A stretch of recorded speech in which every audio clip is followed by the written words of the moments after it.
आंचलिक प्राकृतिक विज्ञान संग्रहालय ओडिशार भुवनेश्वर एक प्रमुख प्राकृतिक इतिहासर संग्रहालय अटे।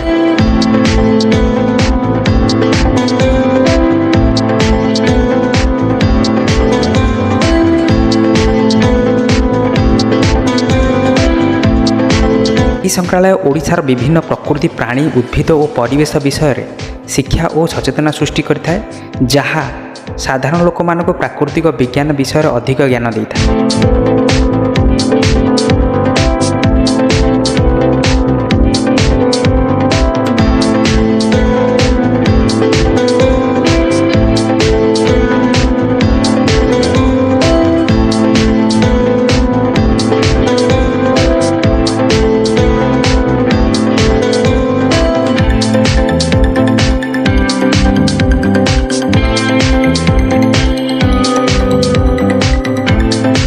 विभिन्न प्रकार साप, बेंग, झिटिपिटी, कईछ एमितिक विभिन्न प्रकार सरीसृप एठार संग्रह करा जायछि।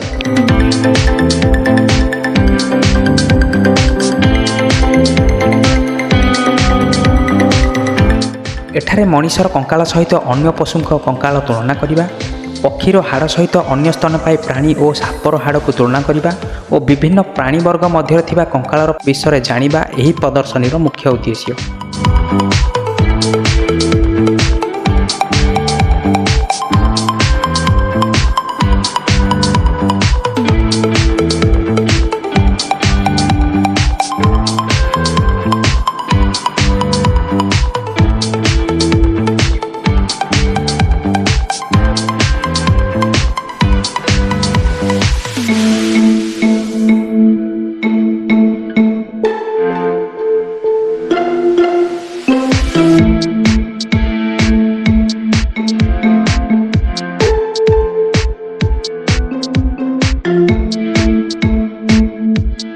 पृथ्वीर सबुठारु बड़ खरजल आर्द्रभूमि चिलिका, जहाँ 1000 वर्ग किलोमीटर पर्यंत व्यापीचे।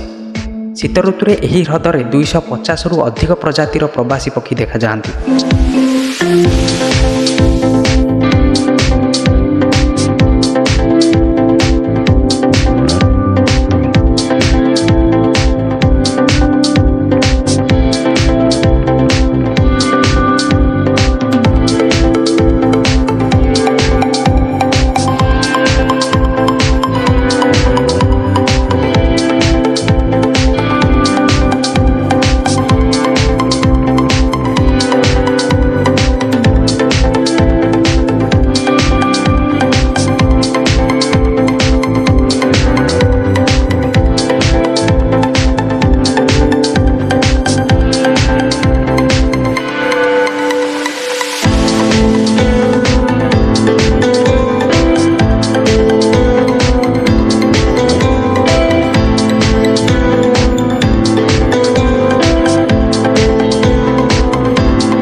मणिपुर लोकटाक ह्रद एक ऐश्वर्यमय प्राकृतिक ऐतिह्य।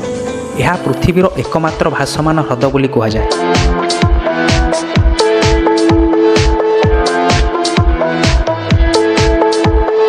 नागालैंड और मणिपुर सीमार डलुको उपत्यका अवस्थित। यही उपत्यका को फूलर उपत्यका बोली कहुए।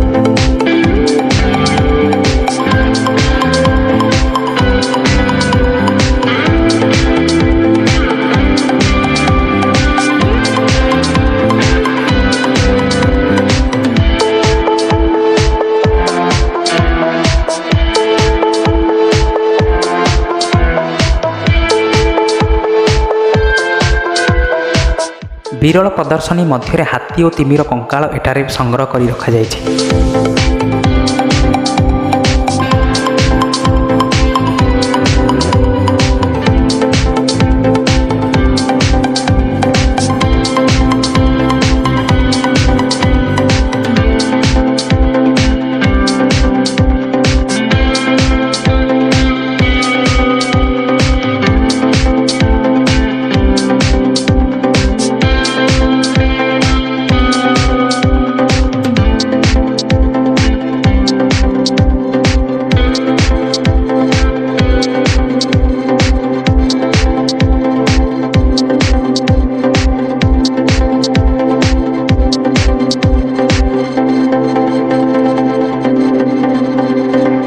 ବିଭିନ୍ନ ପ୍ରକାର ସାମୁଦ୍ରିକ ଜୀବ ଓ ଜଳଚର ପ୍ରାଣୀମାନଙ୍କୁ ମଧ୍ୟ ଏଠାରେ ଦେଖିବାକୁ ମିଳେ।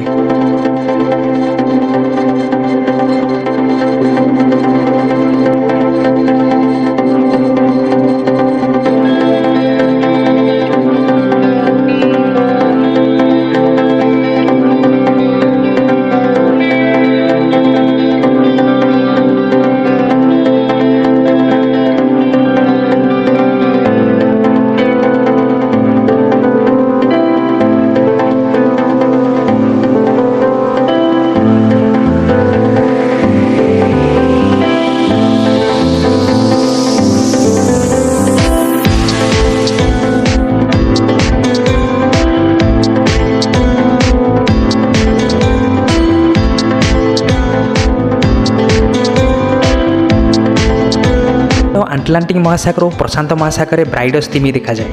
ଏହାର ଲମ୍ବ ପ୍ରାୟ 40ରୁ 50 ଫୁଟ, ଯାହା 12ରୁ 15 ମିଟର ମଧ୍ୟରେ ହୋଇଥାଏ। ଏହାର ଓଜନ ପ୍ରାୟ 12,000 କିଲୋଗ୍ରାମ।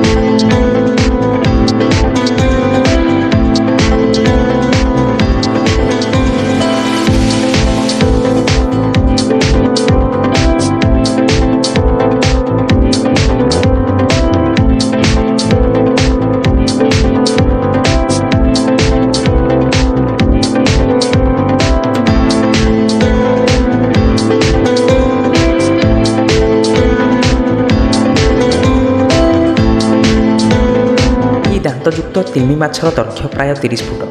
ଏହା ପୁରୀ ଅସ୍ତରଙ୍ଗ ଠାରୁ ଅଣାଯାଇଛି। ମୃତ ହେବା ପରେ ଏହି କଙ୍କାଳକୁ ଆଣି ଏହି ସଂଗ୍ରହାଳୟରେ ରଖାଯାଇଛି।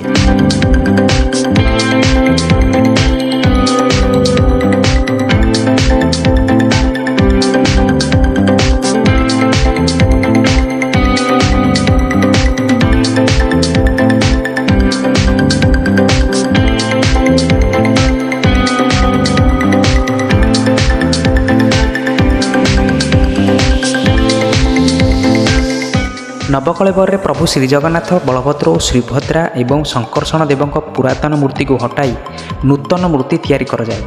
ସେଥିପାଇଁ ପ୍ରଥମେ ଏକ ପବିତ୍ର ବୃକ୍ଷ, ଯାହାକୁ କଳେବର ବୃକ୍ଷ ବୋଲି କୁହାଯାଏ, ଏଥିରୁ ନୂତନ ମୂର୍ତ୍ତି ତିଆରି ହୁଏ।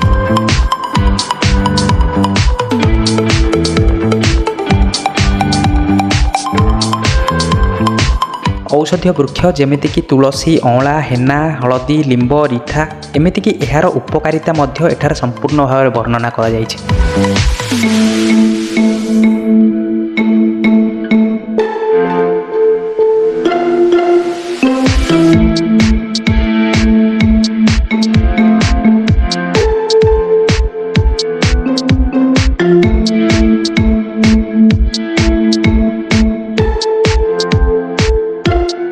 ବିଭିନ୍ନ ପ୍ରକାର କଳା, ପର୍ବପର୍ବାଣି, ସଂସ୍କୃତି ଓ କିମ୍ବଦନ୍ତୀ ଗୁଡ଼ିକ ପଟ୍ଟଚିତ୍ରରେ ସମ୍ପୂର୍ଣ୍ଣ ଭାବରେ ବର୍ଣ୍ଣନା କରାଯାଇଛି।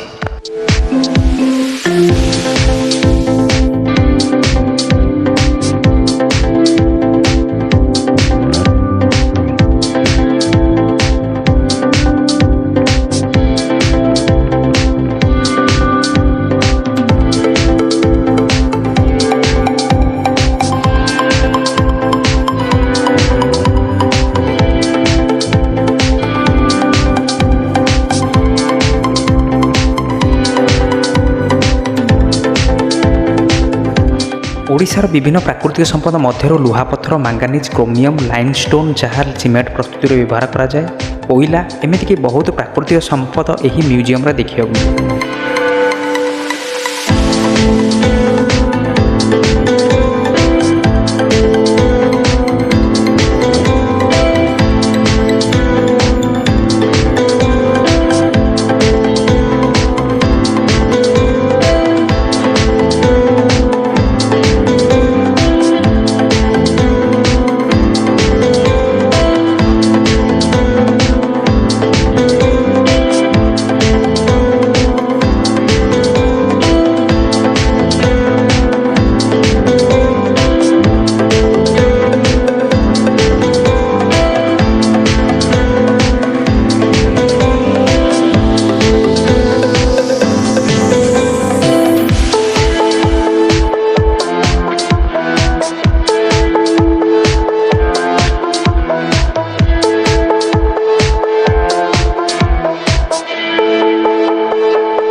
ଛୋଟ ଛୋଟ ପିଲାମାନଙ୍କ ପାଇଁ ଏହା ଏକ ଶିକ୍ଷଣୀୟ ସ୍ଥାନ। କେବଳ ସୋମବାର ଓ ସରକାରଙ୍କର ଛୁଟି ଦିନକୁ ଛାଡ଼ି ଅନ୍ୟ ଦିନମାନଙ୍କରେ ସକାଳ 10ଟାରୁ 5ଟା ପର୍ଯ୍ୟନ୍ତ ଖୋଲା ରହେ।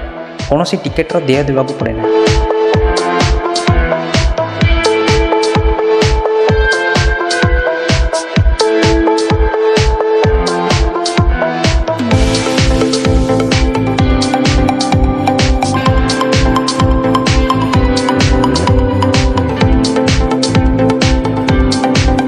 ବିଭିନ୍ନ ପ୍ରକାର ପକ୍ଷୀ ଓ ସରୀସୃପମାନଙ୍କର ଅଣ୍ଡାକୁ ମଧ୍ୟ ସଂଗ୍ରହ କରି ରଖାଯାଇଛି।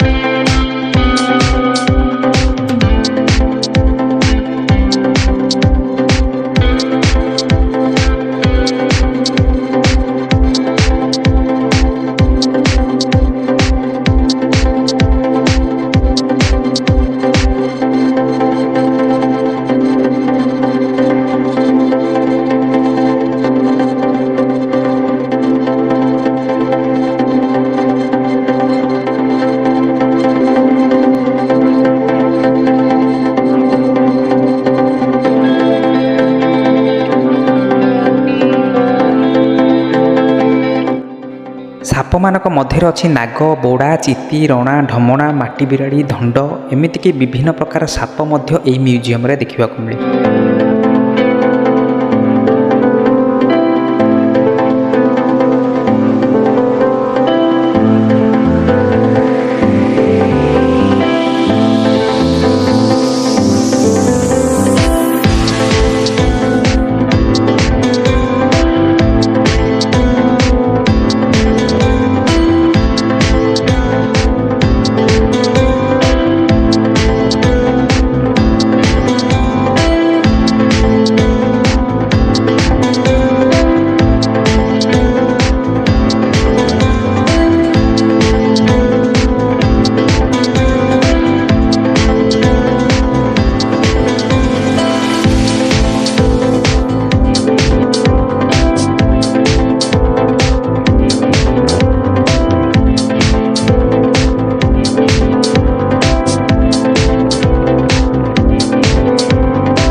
ଏଠାରେ ଏକ ହାତୀର କଙ୍କାଳକୁ ସଂଗ୍ରହ କରାଯାଇଛି। ହାତୀର ଗୁଳି ବାଜିଥିବା ଏହି ଜାଗାକୁ ଏକ ତୀର ଚିହ୍ନ ମାଧ୍ୟମରେ ଦର୍ଶାଯାଇଛି।